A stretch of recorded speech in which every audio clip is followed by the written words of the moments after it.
just gonna be chilling All here. right, man. Smoking What my up? cigar. Episode 52 in the Yeah, thing, man. Got dang on it's your boy King Arthur, unifying thought. You know what time it is, figuring shit out. Frank, what up with your boy? chilling, man. We here. We doing the damn thing. 52. Bunny Flock. Go ahead, check out the websites. Oh yeah. Cyberbunny.com, Looser Perspective. Got some other things in the works. Tech Nation Infatuation, Showboat Tech application still Nation in. infatuation. What's that? That's the other YouTube channel. Okay. That's the other one. Yeah, I got like 17 channels now, bro. I'm doing a lot. But Hey, that's me. me and Lionel and Gary been pumping out shit ever since like May. I don't know what happened. I don't know what it was, but like after It's the new everybody got earth. into AI, just man, you Yeah, better find you some goddamn real estate in the digital world. no, that's Goddamn, who real. we got today? We got our boy Charles. What's that over there? Logistics? No, Exodus Logistics Excellent. Learning Center. That's correct. That is correct. What's How up you, with what's up with that, man? How you feeling today over there, Charles? I'm feeling good, a little bit under the weather, but I'm feeling good. Exodus Logistics Learning Center. Yeah, we're transportation platform. We train individuals to leave the proverbial plantation of the 9 to 5, I'm with and it. become their own entrepreneurs as dispatchers, freight brokers. We're involved in transportation and trucking, warehousing and distribution, which is 3PL, third party logistics, government contracts, and Ooh. intermodal going to the ports. So You said a lot. Oh I wow, did. yeah. So We got my major focus is on independent freight dispatching and freight brokering. So those are the major two ones to get to. So, Those are the barriers to entry, the easiest barriers to entry. dope. hey, Frank, you know about any of that stuff, Frank? I guess we about to learn today. I mean, And that he, it. he said government contracting, and that piqued So interest. Yeah. so so government so transportation industry. There's different modes of transportation, like air, sea, rail, and trucking. Mhm. Right across those different modes, it's about $1.7 trillion a year with a T. Damn, Um, Trucking alone is close to about 800 billion. So it's a space that's not going anywhere. facts. You just you just have to find your niche and your way in. Mhm. And the easiest barrier to entry is as an independent freight dispatcher, where you contract with the truck drivers and you keep their trucks loaded with freight or with goods, cargo, and you make your money that way. You charge a certain percentage or a certain gross amount per week. And I teach you how to do that from a very basics level for those who know very little, if anything, about it. Okay, so you're So not. Oh, you go ahead. You had a question? You go ahead. no, I was gonna do the regular, but go ahead, get your thing out of the way. Oh no, we can. We can start there. Well, man, hold your question, right? Oh, So here you if I can go. remember, hold on. Okay, let me write it down. That's All right, so go Charles, ahead. this is how we usually get the show popping, right? So we usually ask the guests, what's their figuring shit out moment, bro? Either it was for the business or life or whatever. What was your figuring shit out moment where it was like it clicked for you and you just kind of started moving differently? When I realized that my passion is teaching others, where I'm my purpose and passion is when I'm able to give the people the knowledge that's in my head in such a way that they can form their own businesses and start making money, six figures, millionaires, whatever. And they get it. They had that was my aha moment. You guys term it a different term, but that was Big my shit out aha. moment. No, that's So dope. So you just said you made a millionaire. I got a few students who are multimillionaires. So That's I'm doing that's what you dope. told them to do. correct. That is correct. Okay. That's a flex. I ain't saying you lying. I'm just asking questions, but Yeah, yeah. So I got one young lady. She's in Georgia area. She has two warehouses. One's a 10,000 square foot warehouse, and the other one is a 40,000 square foot warehouse. And she does 3PLs, intermodal. I have another uh, couple that's in Florida that has a brokerage and a trucking company. I have a few other dispatchers who I don't even hardly hear from in training, which is a good thing. When I don't hear from my dispatchers, that means that they're doing their work. They're, they're, Word. they're moving trucks. They have fleets of trucks. They're moving and things like that. So, but yeah, because All right. you can scale your companies. So Right. All right. So I feel like we need to start from the beginning because I'm trying to wrap my head around this because it sounds super dope, right? So what you're saying, basically, you yourself are not as a lone single truck driver. You oversee multiple truck drivers, right? Or truck driving companies that you teach how to move freight around. Is that correct? Right. So I don't. Right. I don't want to. I don't want to use the word oversee them. I'm like an advisor. I'm like an instructor, someone who showed them how to start their dispatching business and then gave them the blueprint on how to do it the right way in such a way that they've scaled and now I don't even hear from them anymore. So Coach, the maybe? coach, definitely coach Coach. trainer, a consultant, coach trainer. So the Right. students that I train, we have Zoom trainings every second and fourth week of each month on the dispatching side.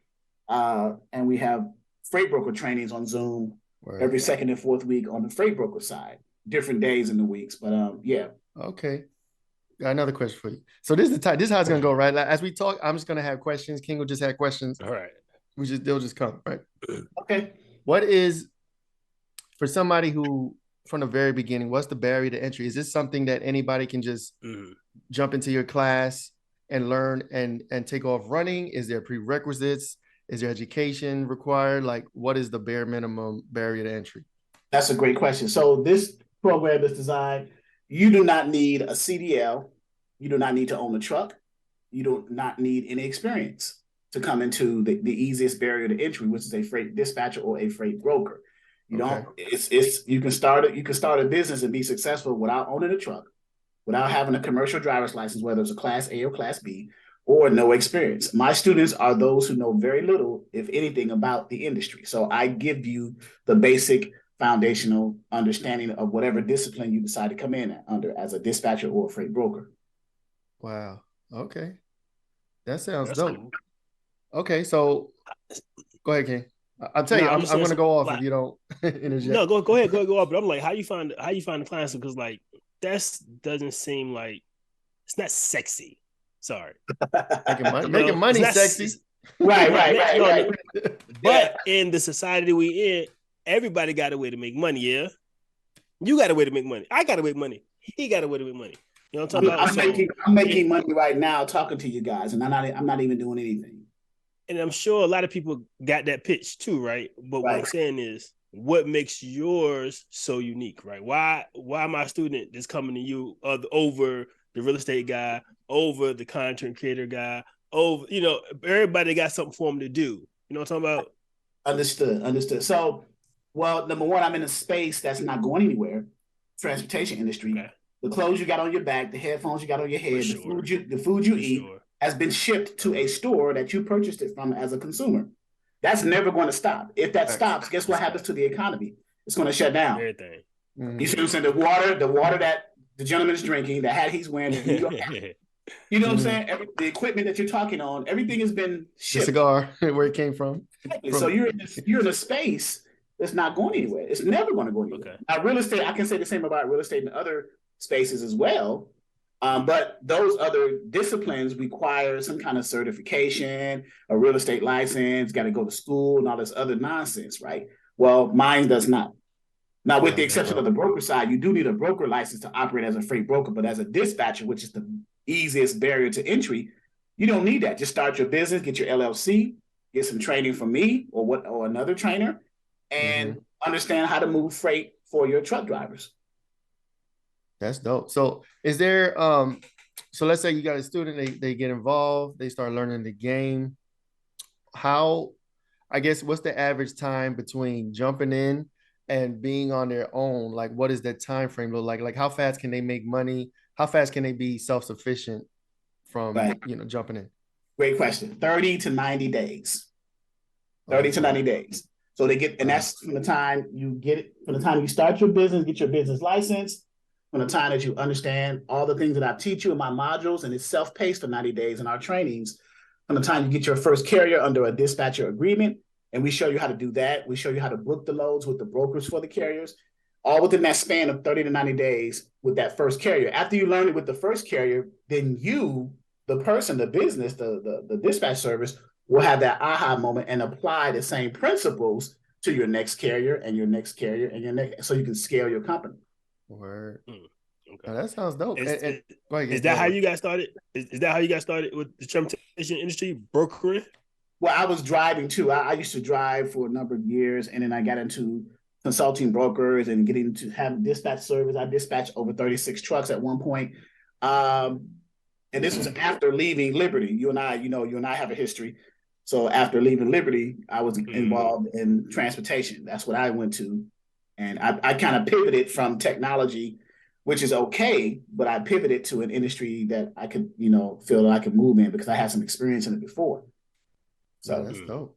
So what is what does the competition look like? So like you don't know nothing from nowhere. You get started in the program, you start learning, you learn the game. Is the competition fierce, or is it, as long as you're competent, you're going to be fine, right? And the competition is not as lucrative as maybe other industries, other fields. That's and you just answered the question. So the industry is saturated, and I'll be honest, with freight dispatchers. The key is there are a lot of dispatchers out there who do not know what they're doing.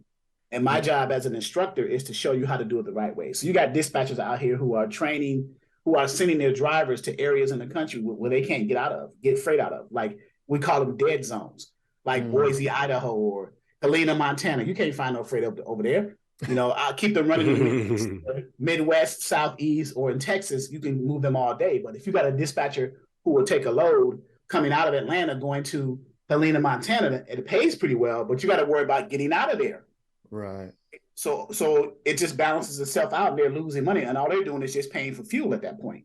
So as a dispatcher, you got to do what's called route planning and trip planning and understand where and when to send your carriers to where and what places for whatever equipment type that they're driving. And I teach that. Is this something that is very time time, you know what I'm saying? Like time consuming, like 40 hours, you have to work a lot, or is it something you could like do part-time, maybe a couple days a week or something like that and build it up? Or is it something you should jump in and do full-time until it takes off? There's more of a balance of it. So like with any business, when you start any business and new venture, you put your most time into it up front until you get everything established, and then you're on cruise control and everything's become automated. So the same thing with dispatching. When you first start your company, you got your business license, your EIN, LLC. You get your first few drivers. You want to make sure that you're focusing on running them pretty good. You keep pace with the hours of the brokers with whom you're getting the freight for your drivers from. And their hours are usually like 7 a.m. to about 5. So that's how you determine your hours. And it could be a 5-day work week, just like any normal job. And then once you get to the point where you have a system in place, you can kind of scale back as well. So okay, this is super unique. So I'm gonna keep it a bean. I was just texting somebody I know who drives trucks. I know he ain't the happiest camper. I'm talking about. Okay, maybe because the company he works for. So let me ask you this: the person that drives trucks, is he a company driver or is he an owner operator with his own authority? Do you know that? So I'm thinking he with a company, right? But I think his goal might be his own truck. But my question to you is like, I'm looking at so me and Frank are labor inspectors, right? We are definitely looking at how much labor we putting out for the return of our dollar. You know what I'm talking about? Of course. Some people ain't going outside to do a particular thing. Some people will bust their ass to go outside and do a particular thing. Some people gonna figure it out like you did and sit in the house. Some people don't know no other way and just gonna do what they know, right? So what I'm saying is, I see dispatcher and brokering is a much cooler way of living than hunking around in a truck all day. You know what I'm talking about all night. But I agree. Go ahead. Some people have to. I was just gonna ask. Go ahead. Go ahead. Ask your question. I was just gonna ask, what am I saying to him? Am I encouraging him to try to be a broker or get out that situation, or am I encouraging him to get his own truck? Right.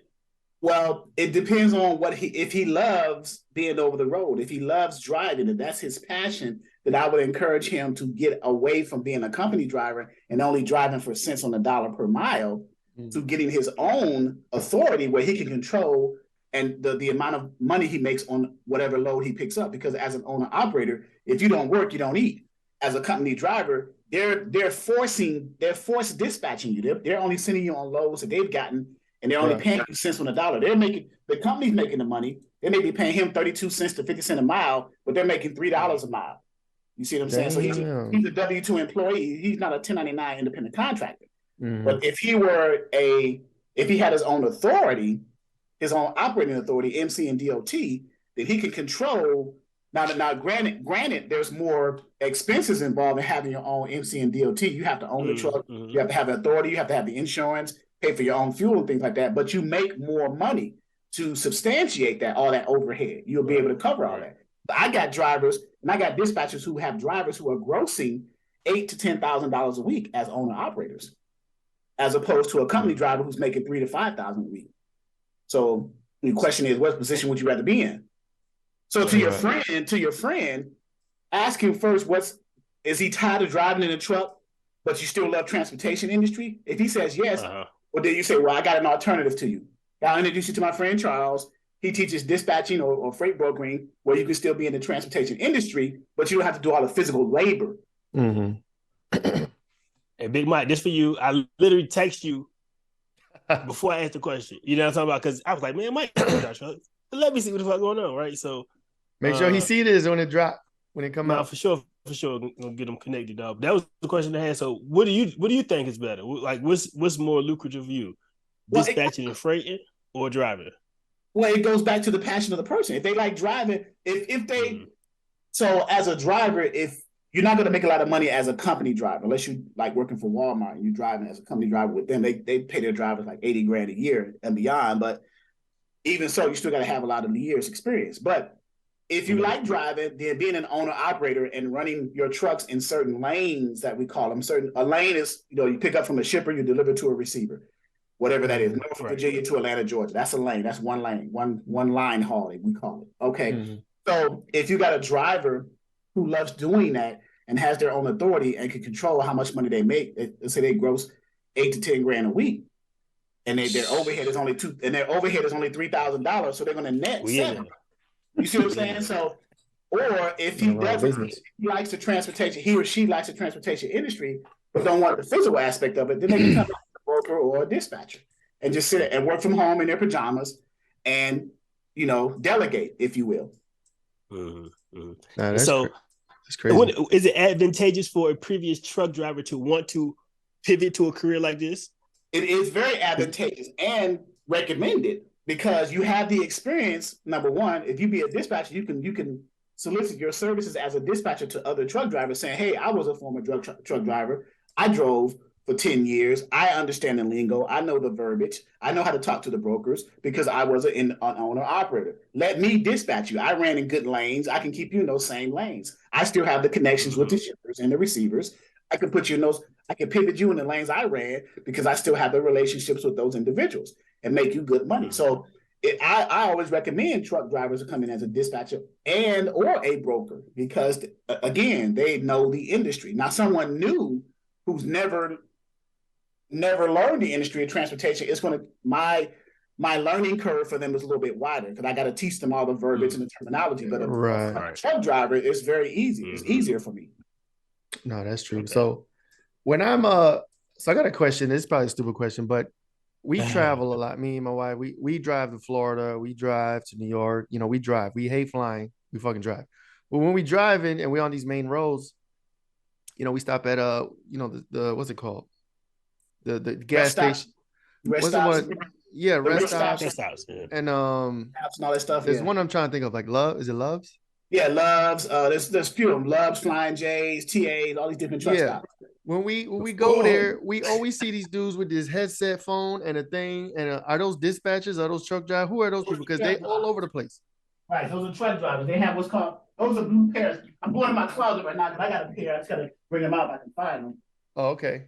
Well, we can't see you, by the way, if you try to show. I'm going to turn my camera on, but I can't find them, so they're not in here. Because I be seeing them, and I'm like, there's like 17 dudes in here with these fucking headphones. I thought they're like help desk or they call center or something. Like, what are y'all doing?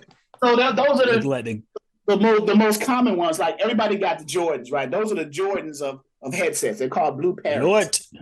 Okay. Blue parrots, right, so, but yeah, those are truck drivers. Yeah, because the reason why they have them is so they can talk on the phone while they're driving. Because you can't have a phone in your hand. It's against federal regulations to have a phone in your hand while you're driving as a commercial driver. Commercial driver. So if they get a call, I go straight to there and they could just answer it and talk. Right, they can tap the side of it. It'll come on. They can tap the side of it again. It'll cut off or whatever. Okay. So I do they just wait outside the truck to the barbecue too? Yeah, they be out there all the time. It'd be 20 dudes out there, and I'm like, yo, y'all all wearing this headset. We're like, what is this? I'm missing something, but that's what's up. Yeah, it sounds like a dope industry. Like for me, like I don't know. I'm not a driver, right? Let's say I could not be a truck driver. So for somebody like me who like falls asleep at the wheel, can't take do long distances and all that, dispatch would probably be the best route for them, right? Like I'm not a driver. How can I get in this industry? I'm not driving a truck for 12, 20, 18 hours. Well, it's funny you say that because the governing body of the transportation industry, the DOT, Department of Transportation, there is a sub-agency under them. They're called the FMCSA, Federal Motor Carrier Safety Administration. They have regulated the hours of service that truck drivers can be on the road. Right. Because of that reason, falling asleep on the wheel, killing people and things like that. So in a 24-hour period, drivers can be on duty 14 hours of the 24. The other 10, that truck has to be shut down and they have to do what's called a reset. Right. So now within the 14 on duty time, 11 of which within the 14, they can drive straight.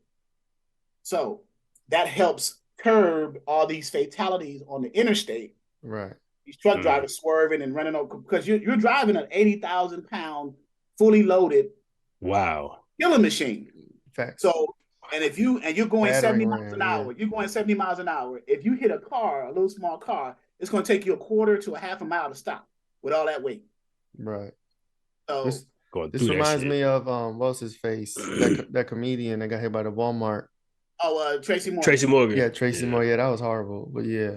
My brother got hit by a trucker too. $25 million later, he's still telling that story. So yeah, my brother got hit by a trucker not too long ago. I mean, he was fine. He got money or whatever, but not 25 million though. We would have been straight. But that's part of the reason. Glad everybody's safe. That's part of the reason though, because of because the industry is real big on safety, whether driver safety, truck safety, safety is real big in the transportation industry as it relates to the truck drivers. Are you looking for a media agency that covers all the creative tasks that make a business successful? Lucid Perspective produces elegant, high-resolution graphics and logos, high-definition and 4K video, complete with treatment concepts and innovative editing. Lucid Perspective provides photography services such as fashion, advertisements, product or service, and aerial photography. We also help businesses build their brands from the ground up with complete campaigns that will make your business attractive to your target audience. We can bring your brand to the masses with our effective and strategic marketing campaigns to include sales funnels, eye-catching advertisements, breakthrough digital marketing through social media, and other digital avenues. Visit lucidperspective.com today. Now, we haven't even talked about the rail cars. We haven't talked about the air freight or ocean. We're only talking about trucking, right? Oh, okay. You got your hands dipped in those too? You know? Oh, I would say that at the beginning.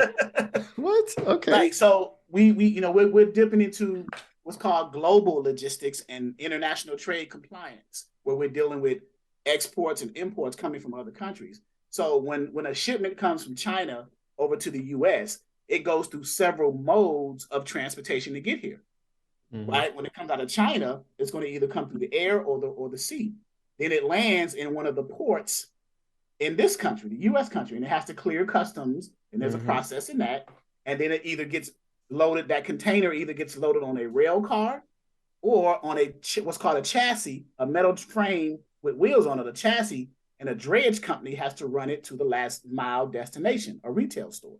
Mm-hmm. Rail car has to run it to another rail yard and get offloaded and get delivered by a drayman to another. So we're involved in all aspects of it. We were just talking about the trucking side, which is probably the easiest one to talk about. There's several more things involved on the ocean, rail, and air freight. There's a lot of things. Right. We'll be here all night. No, I feel you. That's So dope. look, I got a couple 50-pound boxes in China I need shit, bro. Can you help me out? Yeah. Where'd you get 35 days. Alibaba, Jack Ma's Hey, don't be website, telling my secrets. Alibaba. Yeah. I just got something that hit today. I bought it was like 40 days ago. Piece of trash. It was this backbreaker thing. Supposed to snap your back. I saw the TikTok. It looked super dope. The dude, he must have put a sound effect like that broke his back or snapped his back. He showed it and it said, "Kra, kra, kra, kra." I was like, I need that. Bought that shit. Didn't realize it was coming from China. 2 months later, I get it today. I tried it, broke that shit on the first try. So how fast you need your product overseas, exported here and imported into this country determines which mode of transportation you take. Mm-hmm. Air freight is the quickest, but it's also the most expensive because you get on the plane, you're gonna be here tomorrow, right? Ocean is the slowest, but it's the cheapest, right? So you understand the economics in it, right? So that's how that works. So I ordered a box in July on the see. Bitch, I ain't get it to December. Super tight. Yeah, but see, if you'd had an air freight shipped and delivered, we did it that month. It'd have been within 2 weeks later. Yeah, 2 weeks. It's usually 10 days when I order. It's usually 10 days when I do the air. So, but your dollar cost average or your saving, it's way more. Right, you're going to spend more. You're going to pay it into the shipping, and it's going to add to the covering of that air freight being transported. And so, and I don't really mind sometimes, but if I can, so that's just the business owner and me just having to be proactive, right, and just being able to order at least 2 or a month and a half out, right, to give my seat time some time to get here. But again, I'll pay the difference for the air if I can guarantee my shit here in 2 weeks. That make me feel better. Right. It's about customer service and convenience. So we're still a consumer. We are a consumer-based economy. We're not producers. We're more consumers over here in the U.S. Right? Why do you think a lot of stuff is imported into this country? We don't produce a lot of things anymore. All the jobs have been outsourced to other countries. So we just buying everything up, put it on. We just got intellectual property of business and whatnot, and that's kind of building a little bit. Yeah, we're no longer the United States of America. We're the United States of China. So we're not West China yet. Yeah, I hope not. We'll see. Yeah. I don't want to pivot on that subject. That's another subject. But we can. Nah, that's a Friday midnight episode.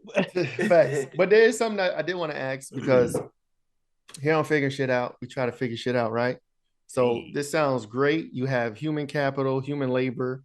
Humans are involved in this process, right? If do you have any, I won't say fear, concerns about AI and automation and robotics taking over this industry and like taking the human capital out of it, human labor? And is there a concern in the future for that, or is it one of those things where AI is coming? AI is here actually, but in the transportation industry, I would say it's the most it's going to reach is 50% capacity. You're never going to remove the human element in transportation. For example, talk about it. When you, especially with global logistics and the supply chain, what's going to happen is you're going to have automated process, which they've already started, to be honest with you. There's a website you can go to look this up. It's called freightwaves.com. There's a piece in there called I'm looking at it right now. You get the stats off of there. But you can go to marine traffic, you can go airflighttraffic.com, marinetraffic.com, where you can actually see in real time the vessels. They're like a parking lot all out in the ocean with live containers on them. But anyway, San Diego was jacked up. Right, LA, San Diego, all those ports and stuff like that, all the way up to the western coastline. But AI is coming in.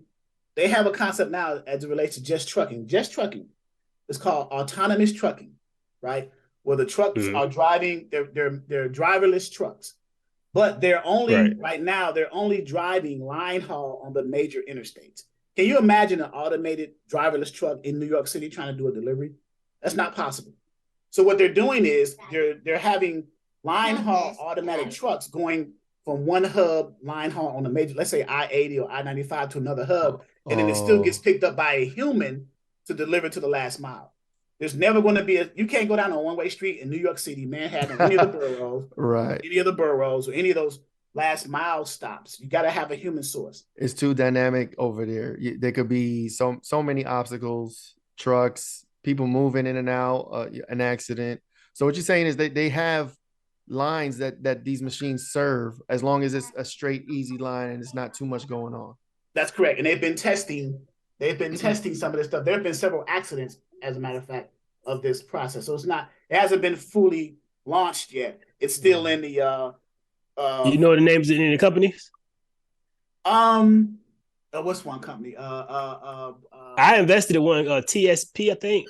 TSP. And then Elon Musk got one. I forget the name of it. He has a Tesla. He has a Tesla autonomous truck. If anybody, he probably would be the first one to. I know he would be the first. Yeah, so, Bill Gates. Can you imagine like a software engineer is involved in automation of the trucking industry? A software engineer is buying 240 acres of land to produce genetically modified food to sell and poison the American people. Facts. So he doing something. What's wrong with that? He doing something different. Yeah, so. Too much to mention, but it's still in the same vein of China, right? China got their highway. They building a highway from fucking. Oh, that shit just sounds horrendous. China to fucking Africa, yeah. Right. So it's now just imagine. It's an infrastructure. So it's like in the United States. Imagine if they got trucks. Right. So in the United States, the cost to change everything to AI is going to be such. It's going to have an effect on the economy. The loss of jobs. It's going to be anarchy, right? So I don't think they want to go that far with it. I don't think it'd be that bad. Well, can you imagine if all the jobs were just taken and you're seeing robots all over the place performing where humans used to perform, and then people are struggling to survive. They can't even work a 9 to 5 anymore because a robot is doing the job and has removed the human element from the equation. Right. Remember that? Yes. Remember that movie, Wall-E, where everybody was fat in the spaceship, and I feel you. I'm on that same page. I feel like AI might be doing too much. It might be taking a lot of jobs from basically the 99%. But I feel like when it comes to corporate greed and what they're capable of, if there's a way for them to profit off of it and optimize the algorithm, the machines, of course, it's going to cost a lot of money up front to get it there. Right. But once they get it to a point where it's efficient enough, sustainable, sustainable for them, for their pockets and their expenses, they don't care about nobody else, right? So of course, I think they would take it that route, but I don't know. Okay. That could be some black pill shit. I understand that, but the question becomes why is it could be ignorance, or it could be just they don't care, but why is the American people as a whole allowing this to happen? Right? Because we're advocates for that part, but we're advocates for change. We are advocates for something new. We're advocates for the future. We are advocates for pushing the boundaries and trying some new shit. But also, we'll be the first to fucking that shit burn. You know what I'm talking about? Yeah, but careful what you wish for, because you may just get it. You know what I'm saying? So if you're advocate for new things and change, careful what you wish for, because you just might get it. So I'll tell you how I'm combating this, I guess, in my little way. I don't go to Walmart no more. I don't go to Walmart no more because for the past couple of years, 2-3 years, right, they have 20 lanes, 2 people working them, and they got the machines. Right. They got the fucking self-checkout machines, right? And for the longest, I got so frustrated because, like, I used to shop at Walmart. I'm either waiting in the line for the 2 people, or I'm waiting in the line for the self-checkout, and I'm looking at all the fucking lanes empty that they don't have nobody working there. Well, it's evolution, because all the big box stores have put all the little small markets out of business, the farmers markets, all the little mom and pop stores, shops, because Walmart came in and automated the process and put them out of business, bought their land out and built a huge super center, right, with all the convenience in one location. And they put this family who had a generational store over generations out of business. So, I mean, they've been losing money. I mean, so to speak, depending on who you listen to. Like for the past year or two, like they've had to close some Walmarts. They're losing a lot of money. People not going there as much. You know what I'm saying? So there is some pushback, but I guess the question is it enough pushback to where, the people are making the decision not to go there and are making the decision where people are working? Like I go to Food Line now. Food Line has more lanes. It has more workers. You know what I'm saying? And I'm actually dealing with a person every time. So I feel better about that. But Plus, if you noticed in Food Lion, mm-hmm. they're starting to put those self-checkouts in the center of the stores. Yeah, the one here on Battlefield just put them like a couple months ago. And oh, okay, so you're in the Chesapeake area. Yeah. Okay, so you're close to me, right? And I know Arthur, you're in Northern Virginia, I believe. So in between. Okay, so yeah, so they put those so they're automated. They're getting to a point where they're phasing out the employees for automated, but they got one human kind of directing everything in case you mess up as a person. Right. A consumer can't kind of quite figure out everything on those machines, but So I think to Frank's point though, with his deliberate intention of I'm trying to get a damn person to check me out. Some people don't even like was kind of mentioning, right? They don't even understand that they taking away a job by running through the motherfucking self checkout. I've run through the self checkout. I'm trying to get back in the whip. I'm trying to right. It's convenient. So the problem. It's convenience, though. I get it. It's convenient. Right. It's convenience, but the human element is being left out, like customer service. The human element. That you have a conversation with. But they not here. They're not Chick-fil-A. They're not Chick-fil-A. So here in this different businesses, right? Who, like you saying, gonna cater to that customer service, but they may go automated too, right? Because Chick-fil-A, the only person I know that sit do outside the drive-through window. 2 or 3 people outside, yeah. Right, 2 or 3 lanes. So as a society, do we want a balance of the two, or do we want all of one or all of the other? We got to make a decision.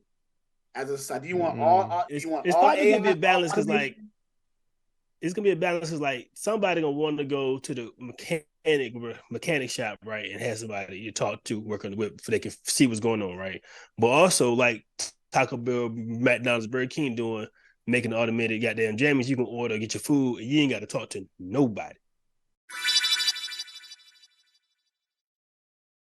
Hi, I'm King Arthur, founder of Novel Views Tech, where we prepare children aged 10 to 17 for a future shaped by advanced technology. Our curriculum dives into fields like robotics, nanotechnology, quantum computing, and more. But what really brings learning to life are our bi-monthly, Exploring the Future of Technology, webinars, hosted by industry experts. These webinars aren't just lectures, they're interactive discussions that connect your child to the pulse of the tech world, creating a learning experience that goes beyond the classroom. We offer a money-back guarantee to ensure you're completely satisfied. Equip your child with the skills to not just adapt, but to innovate and lead in the future. Join us at Novel Views Tech and let's build their future today.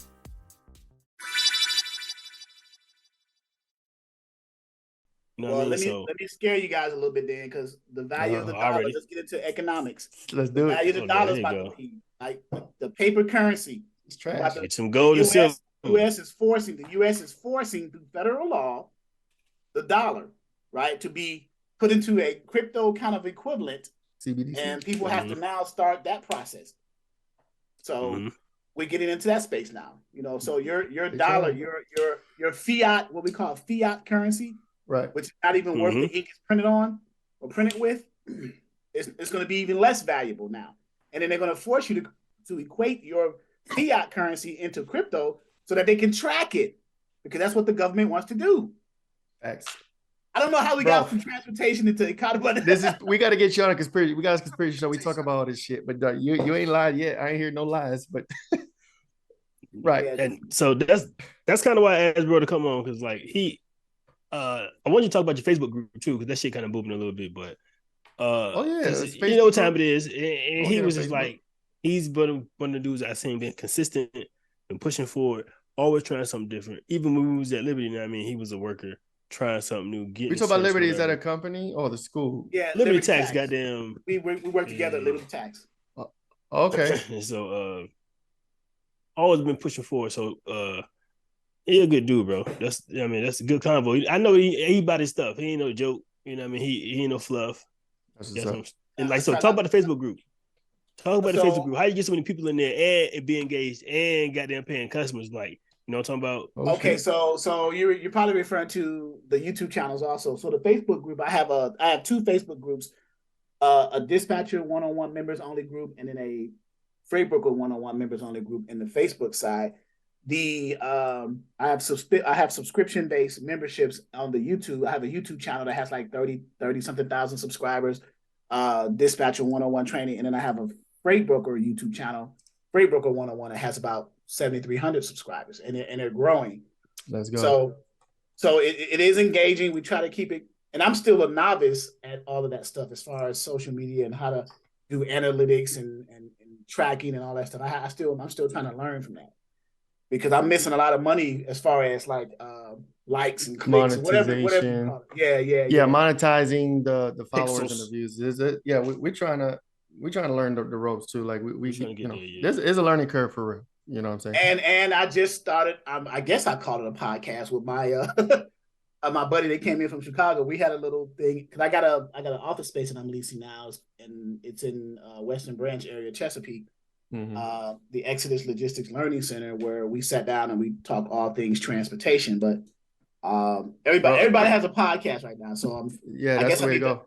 I need to learn how to monetize that. I don't know how to monetize. Mine is completely organic. I mean, like organic down to the dirt. So I don't. We trying to get it. Yeah, just keep going. What we learned, one thing we learned from podcasting is just staying consistent and keep putting out content. You know what I'm saying? Like when you first start, it may not be the best content, it may not be the best quality, but whatever you do, you'll get better over time. You just keep putting it out. Like we're a year and a half, a year plus now, you know, doing ours. So it is what it is. Okay. Definitely 100 shows plus, yeah. Yeah. Oh, okay. So yeah, that's what I got with my my Facebook dispatcher channel. I got over 300 videos free on the YouTube channel for the dispatcher side. I can't remember how many I got on the what's the channel side. Real quick? I want to look it up. On YouTube is dispatcher 101 training for beginners. You're going to see an Exodus logo up there, Exodus Logistics Learning Center. Okay. That's a handful. I got you. I know, right? I just that's dope. These look dope. Definitely gonna check these out. And then the other one is called Freight Broker 101 Training for Beginners on the YouTube side. So and then we got the Instagram thing at Exodus Learning, I think it is. So I don't know what a handle is, a handlebar. Or... You TikTok in? You said a handlebar. So you TikTok in? Yeah, I'm not. I mean, I got a TikTok, but I'm not on it as much. Because I thought that was like dancing doing the truck move. No, that's like what the young kids up there dancing. It ain't young no more. It's not young no more. I tell you this. There's a lot of business up there. Yeah, every time I go there, I see a little teenager poking their lips out and looking at themselves. So I say, you know what? I don't think I'm gonna be up here.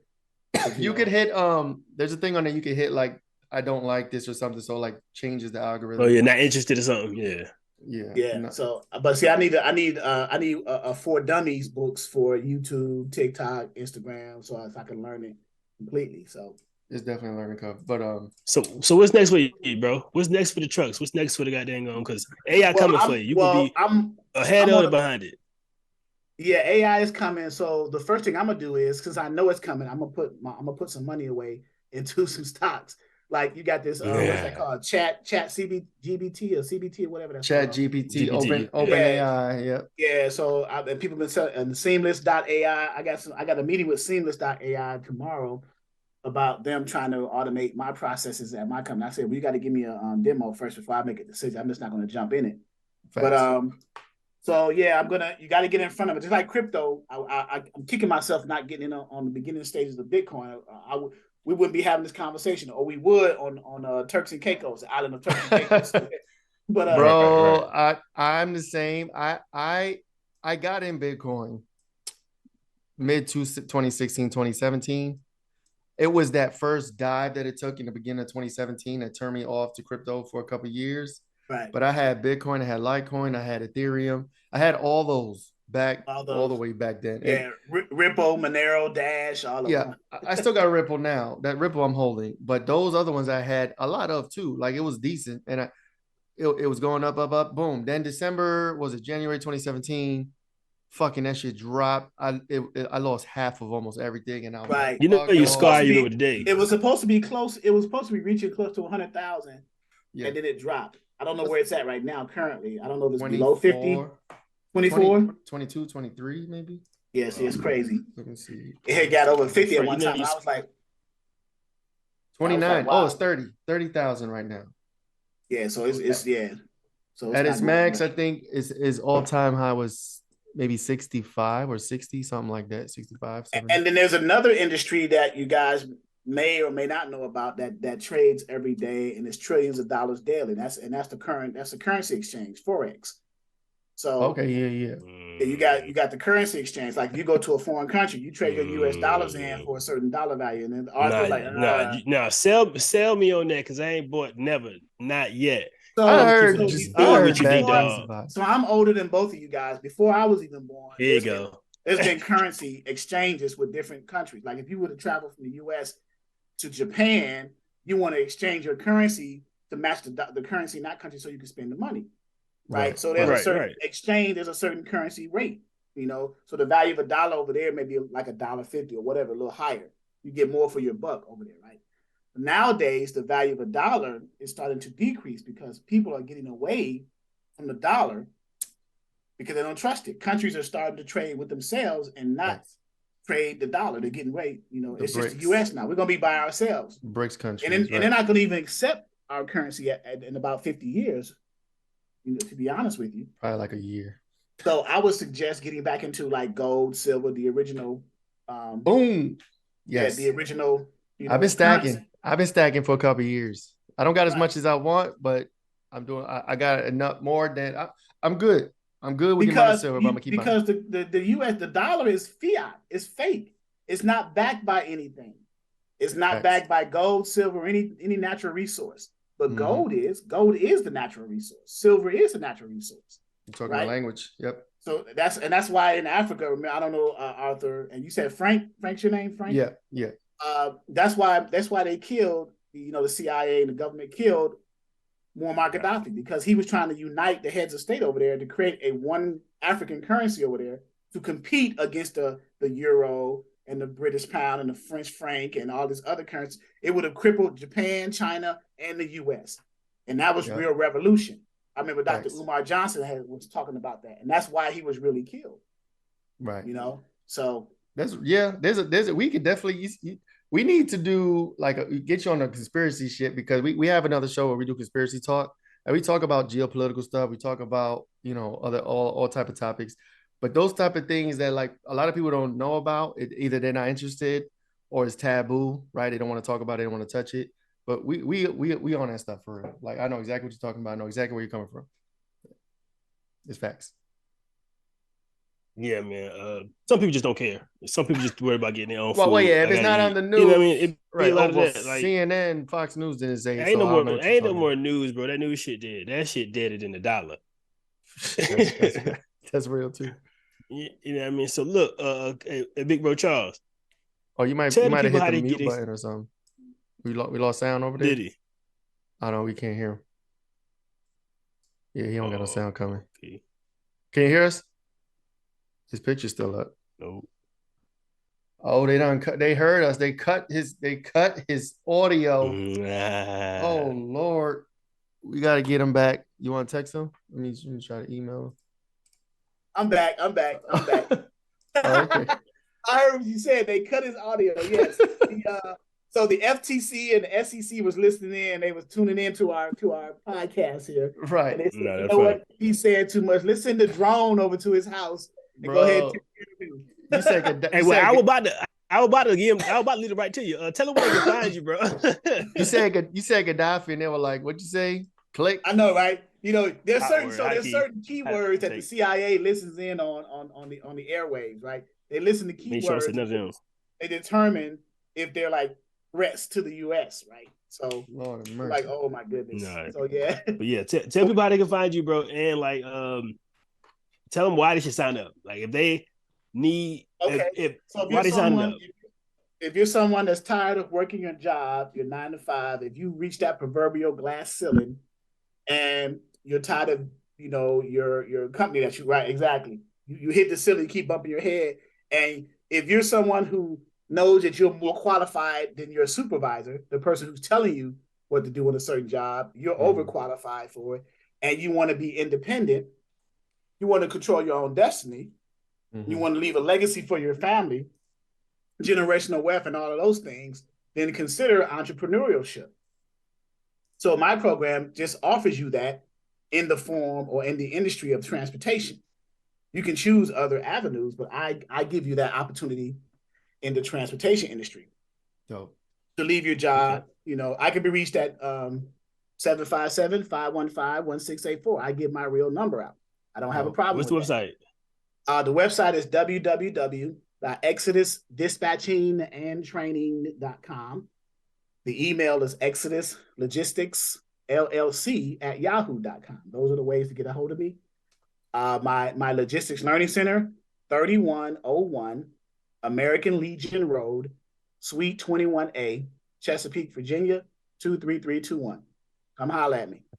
I told you I was about to lead them right to you. But look, like Don said, bro, find you a industry and take over. Put your footprint in it. Appreciate you, Brody. Unify and thrive, folks. What you got for us, Frank? Take us home. That's what's up, man. So thank you. That was dope. We got your info. Do you have? Oh, by the way, do you have an Instagram? Did you? I do. I have no idea what it is. At Exodus Learning. I believe that's what it is. Learning. Okay. I guess that's the @ sign. Yeah, the ampersand at Exodus Learning. Word. So, all right, I'll look you up. And yeah, man, we appreciate it. This is dope talk, man. We talk trucking, we talk AI, we talk some little conspiracy stuff, we talk money. If you get into conspiracy stuff, that's gonna be you on that? I'm gonna send you our Rumble channel. Make sure you follow. Yeah, we got a Rumble channel. All kinds of stuff. Yeah. I'm kind of a made man there. I know some people who was on the craft, and I've read. Oh, you probably love about Flat Earth episode, bro. Yeah, Prince Hall Masons, the Kabbalion. I got all that stuff. I've read everything. I got about 20 follow years. Our Rumble. Follow Rumble. We put a new show every Friday at midnight. There's gonna be one tomorrow at midnight. Just sign up. We just started. We only got like 30 soul subs. We just started, but we trying to grow that. But yeah, this is a dope conversation. What we do here is we just try to talk about business opportunities. Like you said, show people that there's other ways, right? You don't have to work for a job 9 to 5. 30 to 90 days, bro said. 90 days on your own, like just taking off. 30 to 90 days of our training. You should be able to grasp the concept in such a way that you can take off. That's dope. If you follow the blueprint, you should be okay. And you can still come back to us. You'll be in our network, and you can come back to us and get more content. So we don't leave you. We hold your hand. So it's not like we give you, like we take your money and run. No, we're gonna. Right, you just said bad precedent. So all exactly. right, bro. All right. Well, thank you so much. You have a good night. We will catch you on the other side. And keep your head up. All right. Stay positive. I appreciate it. Thank you. Have a good one. All right.